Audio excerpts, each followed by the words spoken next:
Sangana zvekare kwatiri kuita paCoolian TV mhuri yeZimbabwe. Ndiri kuuya nenyaya dzinosiririsa iko zvinezvi zvaitika kunonzi kuMbudzi Interchange, iyo yakanga yakapuwa zita rekuti ichanzi Trabablas, nickname yezita rava munangagwa rekuhondo. Saka nyaya iri panapa ndeyekuti zvaitika apo padonha crane iri kunzi yakolapsa ikauraya munhu. Situation iri papo hama dzadiwa aenda kumira zvakanaka. Ndakachingokumbirisawo unyore kuti rest in peace iko zvino kune munhu uyo afa ari pabasa. Zvinova zvinhu zvinorwadza, zvinhu zvasanganikwa nazvo iko zvinezvi. Statement ratobuditswa vachiexplaina zvinhu zvaitika ipapo. Official statement ravo vari kuti zvoni Pafiwa Construction Private Limited regressed to report a fatal injury following a mechanical failure during crane de-erection operations at the Trabablas Interchange project site on 6 January 2025. The board of directors and management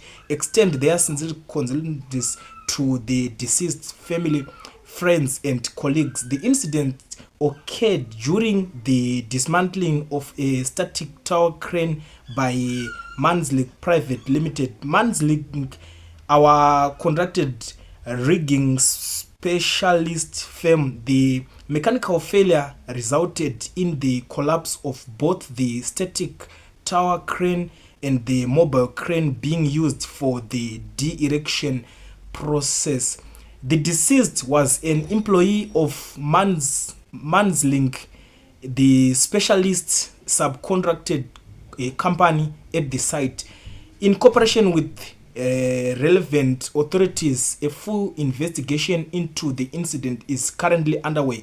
Pafiwa has offered its full support and is working closely with Mbudzi, the employer, and the deceased family during this difficult time.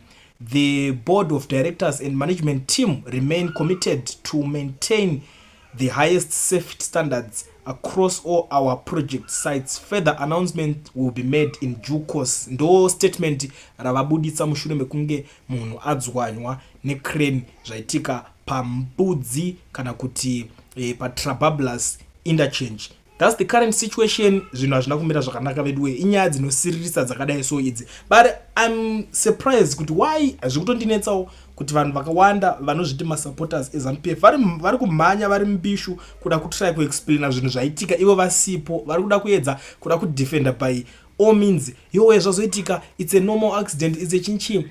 We all know that panoitika maproblems iwayo zvinhu izvozvo zvinoitika ende zviri normal, zvinotoitika mumabasa. But it's just that these people ivo pamwe havasati vakambowana mabasa, ndosaka vari busy kuda kungoningina because vakangopuwa mabasa vamwe vacho ekuti vangodefenda zvimwe zvinhu zvisipo. Hapana amboti vachekeresa, hapana ambonzi achekereswa. Zvinhu zvangoitikawo, it's normal accident. So zvinhu zvakadai so zvinenge zvichingotaurika, ndo masituations atinosanganawo muZimbabwe. So zvandiroda kuita, da kusiyai muchiteerera audio. Pane vanhu vari kutaurawo zvimwe zvakasiyana siyana. Izvo hazvinei nechekuita nezvekuinterchange. Zvinhu zviri kuitikawo muZimbabwe zviri kutaurwa on this audio. As usual, kana uchinge une something to say, nhamba dzichabuda pascreen ipapo, unokwanisawo kusiya rako audio. Zviri zvanhasi, sarai makateerera this audio, mondiudzawo zvamuri kufunga in the comment section. Right. Makadini mose. Ndinonetseka nekungwadza nyaya yeMozambique. Vanhu vose mapato ose akagwa hondo munyika dzedu havana kugwa kuti vasunungure nyika, vakagwa kuti vawane kuba. Iye zvino nyaya yeMozambique iri pasi, ngakudzorogwe maelection, kwete kuti paitiwe hurumende yemubatanidzwa. Dialogue haishandi. Vanoita zvinhu izvi vana Mnangagwa vatungamiri vemapato akagwa hondo, vanoita zvinhu zvokubata zvavo zvehuni vachiti vagozoti ngatiitai hurumende yemubatanidzwa. Ndo iplani dzavo idzodzo. Vanhu ngavabve, vadliwa ngabve. Hatina vanhu vatinokakavadzana navo, hakuna vanhu vachena vanourawa vatinogwa navo. Haukamu kungogwa imwe vanhu vatema munhu. Ini ndinorambirana nevanhu vose. Hakuna kuteedzera vanhu ava vanoita zvokuita zvitsotsi, vanobatana vose vatunga vemapato akagwa hondo nevana vadiki vari kumapato aya vangofanana nemazita avo. Vanhu vane mweya wakaipa zvikuru. Ini ndati dialogue ngaipasi nedialogue pamberi namaelection. angababve munhu, hapana munhu unonzi president. Kana kwakuindwa kuma-election hapana president munyika handiti. Saka ivo vanozowanikwa sei? Plus neimwe vanhu vanoita zvama-election imwe zvesarudzo imwe muwanikwa muchisendama nomumwe munhu.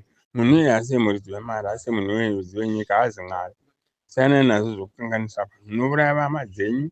Vamwe venyezvo mafugwa nehama, mafugwa nevana mukoma, mafugwa nevana Mbudzi venyu, mafugwa nevana maiguru venyu, mapedza vanhu. Muurayisa vanhu venyu, hama dzenyu. Imi futi vamasarudzo, vanobata sarudzo imwe. Hazviri kuti munhu muga munofanirwa kurarama. Rarama, idla mari yesimba rako, kwete kudla mari yekuuraya vamwe vanhu. Kana iwe ukaurayirwa mwana wako, unozvitora sei? Unozviwa sei? Kana ukaurayirwa mwana wako itutu wadaro vanhu vanosvika vouraya mwana wako, vanhu vanenge vaburawa vanosvika vouraya mwana wako, uchaita sei? Uchaita sei? Kana vanhu vachapedzisira vachinja pfungwa. Kana tiri vanhu vachapedzisira vachinja pfungwa kuti kana mangoita izvozvo waenda kudzimba dzenyu unouraya vana venyu, vachiuraya hama dzenyu vose, iwe unoita sei? Siyanai nekuti vanhu zvisina basa. Zvinhu ngazvishandiwe, ngazvifambe nenzira yazvo. Zvatanga tichiramba munana Smith muyando zvamavakuita kwezvo. Saka musi vanhu zvimwe. Iye munhu mutema chai ndakarambira vanhu ndaikura navo kuti munhu mutema haangatongi nyika nokuti ukatarira sabhuku chai anotokonewa kugara navanhu panzvimbo. Vanhu 10 muraini make. Nyika 10 chete. She chaicho anotokonewa kugara navanhu vedunhu rake. Nokuda kwefavoritism, nokuda kworusara, nokuda kwemweya wakaipa. Munhu mutema haangaiti zvona. Pana zvaanogona kuita. Munhu mutema is nonsense. Rubbish man. Ini ndinoti pasina vanhu vanoita vose vanoti vakabawa. Izvo zvino mukatarisa nyaya yeMozambique. Vanhu vari kunga paihwa dialogue, vanhu vemapato akagwa hondo. Akanyatoti akatisunungura. Ndo vanhu vari kunziwa. Ndo varume vanoti hakuitwe dialogue. What for? Chinzi chida. Ngava seimwe vanhu vakanoti mapato akagwa hondo, hamuna kugwa hondo kanyi. Munongowo vanhuwo zvenyu. Makamusidzize zvinhu zvinogwinya gwisiko kuhondo kwacho. Ndaguma mumapato acho. Aguma mukutonga kwacho. Unotonga vanhuwo zvavo vanyowani. Futsek man.